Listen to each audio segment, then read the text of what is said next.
America vice president JD Vance సరికొత్త ఆత్మకథ finding my way back to faith లో అనేక ఆసక్తికరమైన విషయాలను వెల్లడించారు.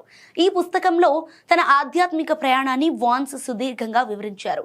తాను ఒకప్పుడు క్రైస్తవ మతం నుండి నాస్తికుడిగా మారానని, ఆ తర్వాత మళ్లీ ఆధ్యాత్మికత వైపు అడుగులు వేస్తూ 2019లో క్యాథలిక్ మతాన్ని ఎలా స్వీకరించానో విపులంగా రాశారు. యేల్ లా స్కూల్లో చదువు, ఫైనాన్స్ రంగంలో సంపాదించిన డబ్బు తనకు ఇవ్వని మానసిక ప్రశాంతతను, జీవితానికి ఒక స్పష్టమైన లక్ష్యాన్ని ఈ కొత్త మత విశ్వాసమే ఇచ్చిందని పేర్కొన్నారు.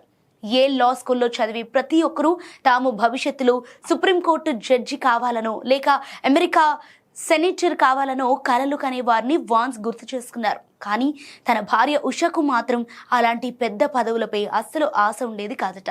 ఆమెకు పిల్లలంటే ఇష్టం కాబట్టి చిన్నపిల్లల విద్యా కార్యక్రమాలను రూపొందించి వర్క్షాప్ నడపడమే ఆమె డ్రీమ్ జాబ్ అని చెప్పేవారట. ప్రస్తుత అమెరికా రాజకీయాల్లో మతం ప్రాధాన్యత గురించి, తన మత విశ్వాసాలు ప్రజా జీవితంలో తన విధులను ఎలా ప్రభావితం చేస్తాయో కూడా ఆయన ఈ పుస్తకంలో చర్చించారు. జేడీ వాన్స్ రాసిన ఈ 2వ పుస్తకం హార్పర్ కాలిన్స్ పబ్లిషర్స్ ద్వారా జూన్ 16న ప్రపంచవ్యాప్తంగా అధికారికంగా విడుదల కానుంది.